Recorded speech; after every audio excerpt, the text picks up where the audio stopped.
Alright, welcome back. Hope everyone's having a lovely day, a lovely night wherever you're from. And real quick before we get started, as always, I want to give a lovely shout out to the channel members on this channel. So thank you so much to these lovely commanders here that you see on screen. Thank you guys so much for your guys' constant generosity and support to me as always. It really means a lot to me, so thank you guys so much. And if you guys are actually interested in becoming a lovely commander yourself, if you are interested in any of these cute and lovely emotes, the loyalty crown badges, you want a special role in the Discord, make sure to join the Discord. But as always, if you choose to do so, thank you so much. Just remember, that's not the only way that you can support me. Just watching the content like you are right now is truly the best way. Liking, subscribing, and commenting, everything really does help, so thank you guys so much. And for today's video, it's finally time. After doing a lot of struggling with Jill, trying to reroll, I'm gonna be honest right now, I kind of have a Temu version of Jill right now. A great value version of her. She's not that great, but I see the vision with the testing results. So, it is what it is, dude. We're just gonna go with it. Let's talk about it. And as always with these kind of videos, I like to break it down into 3 categories. I like to talk about the income and timing of everything right now. I like to talk about the waifu aspect, which is always subjective, but I love to talk about it. And then I like to talk about the equipment, the skills, and everything with testing. So let's get started. And I'm gonna be honest, right now is kind of a rough time. And that's kind of an understatement because we know there's a lot of leaks in the air right now that I'm not gonna talk about. And we know that the anniversary is coming soon. And I mean so soon that I'm pretty sure we have at least one standard banner, and then it's the anniversary. So we're cutting it real close here. So if you're tight on gems and you're risking it, just be really careful, especially if you don't have pity for the anniversary, because we are getting really close to it. So just be careful and just take care of your pulls. And honestly, with this type of situation, there's only like 3 reasons you're going to pull for this. And that's 1, if you like Resident Evil, you like the IP, go for it. I know a lot of people it's always a hit or miss with collabs. So if you don't like it, you don't have to pull for it. 2, if you like to collect everything regardless if you care for it or not, like me, I like to complete my little Pokédex, so that's just me. And then 3, once again, especially with abnormal characters, if you care about solo raid to min-max and everything, this is going to be a good character, especially for the elemental content. We will talk about her damage and stuff later, but I'm gonna be honest, outside of elemental stuff like solo raid, she's not really that great. Honestly, in neutral like content, it really falls off, but we'll talk about all that later. For now though, I do want to talk about her because she looks great, and I'm gonna be honest, I kind of already simped and already bought her outfit. I'm not gonna lie, they cooked. Like, yes, if we're talking about like default Jill, like waifu, like she looks great. You get armpit, like that's solid to me already. And then you get like a good thick Jill over here, a little bit of JPS, right? And then you got like the free skirt for her, which is like whatever, but still looks cool and you still get armpit. Like that's perfectly fine. But they cooked with the battlesuit version of her. Her Resident Evil 5 outfit, they increased her boob size like tremendously. Looks insane. I'm just saying, Wesker was doing something. Wesker was definitely doing something. Because that's crazy. It's either that, or she wears a really tight sports bra to hide the goods, because insane how she looks, by the way. Looks really good, but I do say that it's a little sad that we don't get the armpit anymore. But looks really good. I wish there was a bit more JPS, but I'm gonna be honest, I'm just happy that we got this at all. So, perfectly fine with it. I had to pick it up. Get a good amount of booba right here with her battle suit. You still get a little bit of jiggle here and there. A little bit more than before, so that's perfectly fine. I love this AR pistol thing. It's so ridiculous, but I love it. Even her little fucking chibi looks great, dude. I love the chibi. It looks great. But I will say it's a huge difference from how she looks. I know some people might not like that at all, which, I mean, it kind of makes sense, right? Like, she still has the face, but the hair is, like, completely different, but that's also, like, how it was for Resident Evil 5. So it kind of tracks. But damn, the boob increase is crazy, because she is not like that even in the OG. Like, yeah, she has, like, a little bit of cleavage out, but, like, it's not even that big of a deal, dude. Like, it's crazy. It looks great. So, I'm all for it. So, I already bought it, so waifu reasons already pulled, right? But with this type of thing, it's not always about the waifu. You gotta talk about the skills. I'm gonna be honest. They are good, and I invested way too hard, because after seeing the results, I would change up skill investment entirely. So, obviously, you see here that I'm at 10, 10, 10. Very, very expensive. I would actually reset my skill 1. I'm probably going to do that during the anniversary. And put her down to 7. Because I'm going to be honest. At 7, your multiplier's at 25. and true damage is around like 30. So it's only like 5% for both. And that is not worth it for the material increase at all to me.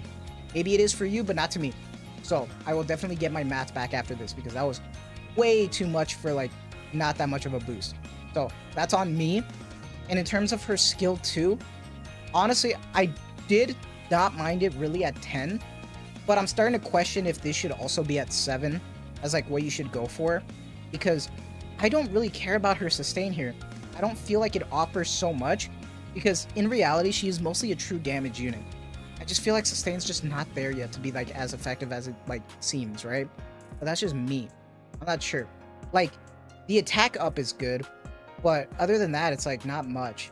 So I would say that honestly, skill 1 and skill 2, you could leave at 7 and be good. If you really wanted to push it though, you can just go 777. But if you do want to try to maximize anything for her, it would be her burst. Her burst is where she really gets everything right now. That attack up and everything. It's really good, but obviously it's selfish because it's only for her. That's also one of her like drawbacks. It's just like, she's a very selfish unit, especially when she really only works in elemental content. So it's kind of a shame. So I might reset depending. We'll have to see.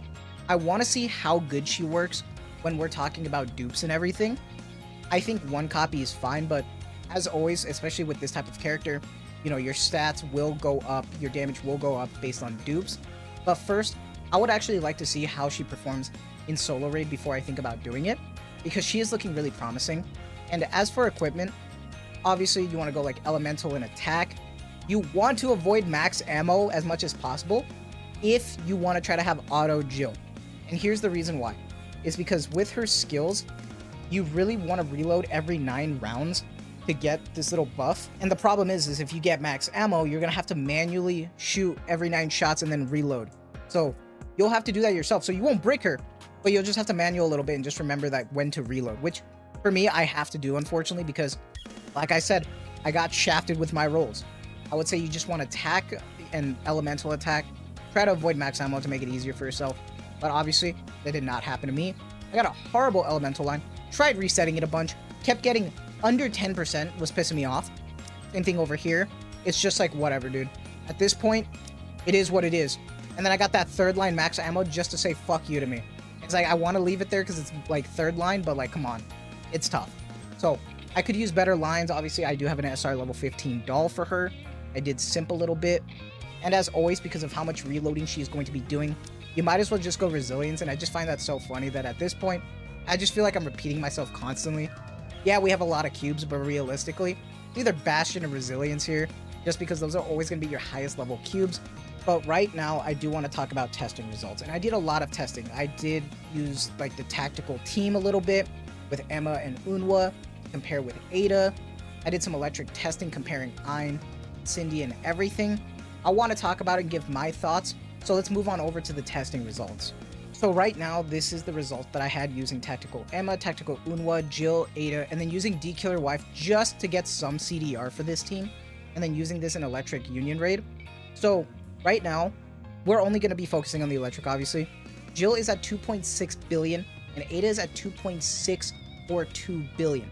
So Ada did go up a little bit by like 12,000, and I know this might look a little weird compared to a lot of other people's testing, and that's because, like I said, I have a Temu version of Jill right now. But you can see the vision if you look at the squad power difference comparing my Jill to Ada. My Jill has 280,000 while Ada has 326,000. So the fact that she can be on par is crazy, especially considering the fact that my Ada has 1 dupe, as well as the fact that she's also 10-10-10 and that she also has better elemental. That's kind of crazy. So if I were to get my lines re-rolled better and maybe even get more copies, she'd be insane. Doing really good. And then after this, I chose to do a team that you would realistically not see, but I just wanted to see a pure DPS. So I just wanted to see Crown, and I used Rappy Red Hood as a B1 instead of Siren, because the problem with Siren is that on her burst, she will reload some of your ammo for you. And the problem with that is that you really want to try to minimize the amount of max ammo that Jill gets. So this is the way to do it. So I used Ayn and Jill here to compare. Obviously, Ada is just here to just buff the rest of the team. But the fact that she's doing like a billion just kind of chilling is kind of crazy. Ayn is doing 2.3 billion and my Jill's doing almost 3 billion at 2.8 billion, which is wild considering, once again, the amount of investment that my Ein has, who also has better elemental. It's kind of crazy that she is doing more, especially because I use Ein a lot. I use her in my tower. She's why I perform great in Missileless Tower. So kind of wild that Jill outperforms Ein. And obviously when we're talking about this, I did just get curious and I wanted to see a comparison with the Cindy team. Once again, you would not use this at all. Using Bunny 8 over here to do some buffing, as well as Summer Anise for the elemental buffs. I don't care to use Maiden, I know I can, but just for the sake of my sanity, because I just don't really like to use her that much, I'm just using this team. But I wanted to see the comparison mostly for Ein, who almost hit 2 billion at 1.946 billion. And then in comparison, Jill is doing 2.2 billion. So doing more, which is wild. Obviously, Cindy took a little bit of a dip right there. Pretty sure that just might just be RNG. But still, she is outperforming Ein, which honestly, I feel confident to say that she might be number 2 in terms of electric. She is really great for what she's doing. But other than this, I wanted to do a weird little team just to end this off. And I swapped Jill in Cindy's position. And then instead of having Aid, I had Trina here. But here's the thing. I know Trina can have some problems for Jill because of the max ammo thing. She still buffed Jill. She still went up like around 400 million, which is crazy. So obviously you would not use this team at all, but it's cool to see what she can do. Overall though, if you're going to be using her, I honestly genuinely feel like Team 1 over here with Absolute is actually the play. I feel like this is the way to go about it, and I feel like it's probably going to be the more viable.